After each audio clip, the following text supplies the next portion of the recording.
Ram Ram friends, ఒక నాయకుడు ధైర్యంగా హిందువుల మీద జరుగుతున్న దాడిని బహిరంగంగా ఖండించాడు. హిందువులను 15 నిమిషాల్లో లేకుండా చేస్తా అన్న ఓ వై చీని ఉతికి ఆరేశాడు. కరెక్ట్ ప్రశ్నలు అడిగాడు. ఈ ప్రశ్నలు వింటే యువత ఆలోచిస్తుంది. ఈ ప్రశ్నలు వింటే యువత ఐక్యమవుతుంది.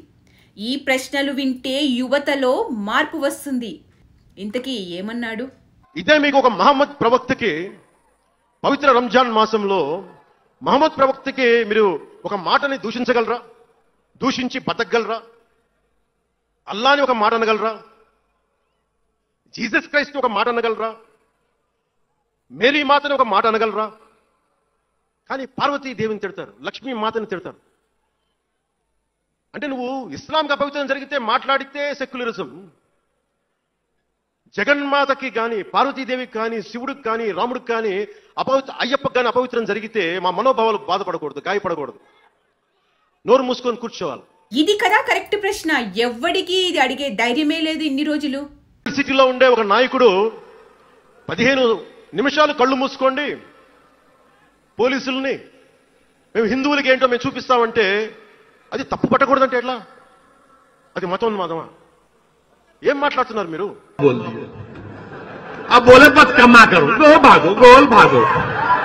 బతుకమ్మ బతుకమ్మ బతుకమ్మ అని చెప్పి బతుకమ్మ పాటని మీరు వెటకారం చేసి ఓల్డ్ సిటీ నాయకుడు మాట్లాడితే దాన్ని డిఫెండ్ చేసుకోవటం హిందూ అహంకారం అంటే నేను ఏం చెప్పండి? నేను డిఫెండ్ కూడా కాదు కదా, అలా అన్నవాడితో కూర్చొని ఇఫ్తార్ విందులకి వెళ్తారు.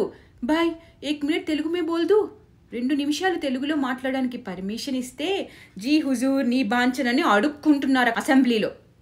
నిజంగా వీళ్ళకి కాస్తైనా స్వాభిమానం సిగ్గు ఉన్నాయా? హిందువులు లేకుండా చేస్తా అన్నోడితో దోస్తీ చేస్తున్నారు ఈ రోజుకి. రవ్వంతుకి కానీ మొన్నటి వరకు ఉన్న కచరా పార్టీ డ్రామారావుకి కానీ ఎవ్వడికి ఇలా అడిగే దమ్ము ధైర్యం లేదు. వాళ్ళ చేతిలోనే స్టీరింగ్ పెట్టి బతికారు, ఇప్పటికీ అలానే బతుకుతున్నారు. ఒక్కసారి ఆలోచించండి. ఇలా బహిరంగంగా అన్నారు, అందరూ చూస్తుండగా సభలో అరిచి చెప్పిన వాళ్ళు, అక్కడ సభలో ఉన్న వాళ్ళు అందరూ నవ్వి ఎస్ ఎస్ అని అరిచిన వాళ్ళు నిజంగా రేపు అవకాశం వస్తే ఏం చేస్తారు? ప్రభుత్వాలు పోలీసులు కాపాడుతాయా? కాపాడాలంటే ఏం చేయాలో తెలుసా? ఇలాంటి సత్తా ఉన్న నాయకులను, నిజాన్ని మాట్లాడే నాయకులను, తప్పుని కుల మత ప్రాంతాలకు అతీతంగా తప్పు అని బహిరంగంగా అడ్డుకునే నాయకులను ఎన్నుకుంటే హిందూ అనేవాడు కాపాడబడతాడు. వీడేమంటున్నాడో చూడండి. हमेशा योगी मुख्यमंत्री नहीं रहेगा, हमेशा मोदी प्रधानमंत्री नहीं रहेगा. जब योगी अपने मठ में चले जाएंगे, मोदी पहाड़ों में चले जाएंगे, जब कौन అలా కుదరదు బాబు. దీని గురించి ఏ ఒక్కడు మాట్లాడడే, ఏ ఒక్కడు వీడియో చేయడే. ఈ దేశంలో హిందువులు సనాతన ధర్మం ఉన్నంత వరకే సెక్యులరిజం అనే మాట మనకు వినిపిస్తుంది. మెజారిటీ మైనారిటీ అనే పదాలు మీకు వినిపిస్తాయి. అదే లేనప్పుడు బంగ్లాదేశ్, పాకిస్తాన్, ఆఫ్ఘనిస్తాన్లో ఏం జరుగుతుందో అదే జరుగుతుంది. పాకిస్తాన్ లా మినిస్టర్ ఒక దళితుడిని పాకిస్తాన్ ఏం చేసిందో వినండి. మీకు ఎవరికైనా తెలుసా? పాకిస్తాన్ ఫస్ట్ లా మినిస్టర్ దళిత కమ్యూనిటీకి చెందిన జోగేంద్రనాథ్ మండల్, ఆయన ఏ పరిస్థితిలో చచ్చిపోయారో తెలుసా? దేశ విభజన తర్వాత జరిగిన గొడవల్లో దాదాపు ఆయన కుటుంబంలో బంధువులందరినీ ఊచకోతకోసి చంపేశారు. 10-12% ఉండే హిందువులు ఉండే పాకిస్తాన్లో, బలూచిస్తాన్లో అంతమంది ఉండే హిందువులు ఈ రోజున 1%, 2% పడిపోయారు. బంగ్లాదేశ్ గొడవల నుంచి హిందువులు పారిపోతున్నారు. బంగ్లాదేశ్ హిందువుల కోసం ఇంత ధైర్యంగా మాట్లాడాడు. నిజంగా హ్యాట్స్ ఆఫ్ పవన్ కళ్యాణ్ గారు. దెర్ ఈజ్ నో వండర్ మీరు ఇలా మాట్లాడితే ఈ బర్నాల్ బ్యాచ్ కడుపు మంట ఎక్కువైపోతుంది. అందుకే వీడియోలు చేసి ఆ మంటని చల్లార్చుకుంటున్నారు. ఈ సూడో సెక్యులరిస్టులు, కుహానా సెక్యులర్ వాదులు, మీరు ఒక హిందువు తప్పు చేస్తే ఖండించండి,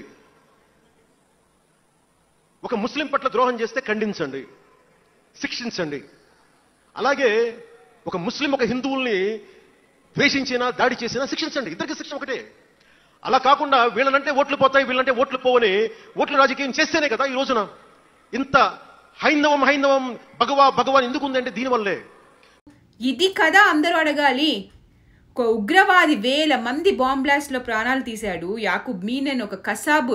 వాళ్ళు చనిపోతే వాళ్ళని ఒక యోధుడిలా చూసి వాళ్ళ అంత్యక్రియల్లో లక్షలాది మంది పాల్గొన్నారు. లక్షలాది మంది ఈ దేశంలోనే ఉండే అబ్దుల్లాలు. వాళ్ళు ఎవరిని సమర్థించినట్టు? ఇది కదా ప్రజలకి అర్థం కావాలి ఈ రోజున. ఇది కదా నిజమైన జర్నలిస్టులు లేవనెత్తాల్సిన ప్రశ్నలు. Because of pseudo secularist. ఈ రోజున ఇది జరుగుతుందంటే because of you pseudo secularist. Because of you. మీరే కనుక secularism if you applied in the true spirit there would no need for the changes what are there today. మాట్లాడిన ఈ మొత్తం వీడియోలో మాట్లాడింది ఏం తప్పు? అది కదా మాట్లాడాలి. వినేవాళ్ళు అడగాల్సింది అది కదా. కశ్మీర్లో 6 లక్షల హిందువులను తరిమి కొడితే మాట్లాడేవాడు లేదు సరికదా. అరే బాబు, మేము కశ్మీర్ నుండి వచ్చి ఇక్కడ తలదాచుకుంటున్నాం, మా కళ్ళ ముందే మా తోటి ఆడపిల్లల్ని, మా ఇంట్లో ఉన్న వాళ్ళని ఇలా జరిగింది, ఇలా చేశారు నేర్చుకుంటూ చెప్తే 1000 కుటుంబాలు వాళ్ళ యొక్క టెస్టిమోనియల్స్ రికార్డ్ చేస్తే అలా జరగలేదు అంటారు. కేరళలో 1000 అమ్మాయిలను ఐసిస్లోకి నెట్టబడుతుంటే లేదు 3కే జరిగింది అంటారు.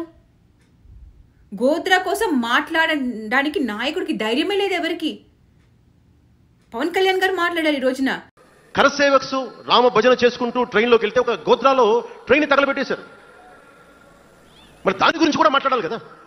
సో ఈ రోజున మీ అందరికీ క్లారిటీ రావాల్సింది ఏంటంటే, ఈ లెఫ్ట్ కమ్మీలు, లిబరల్, కాంగ్రెస్, హేతువాదులు, సో కాల్డ్ సెక్యులర్ ముసుగులో ఉన్న నాస్తికవాదులు, ఇలాంటి వాళ్ళు వీళ్ళందరూ కూడా హిందూ ధర్మానికి మాత్రమే వ్యతిరేకులు.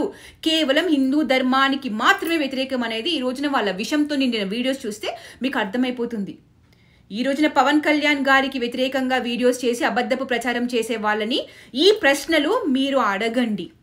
పవన్ కళ్యాణ్ గారి మాటల్లో మతతత్వం ఎక్కడ ఎలా కడపడిందో అని అడగండి.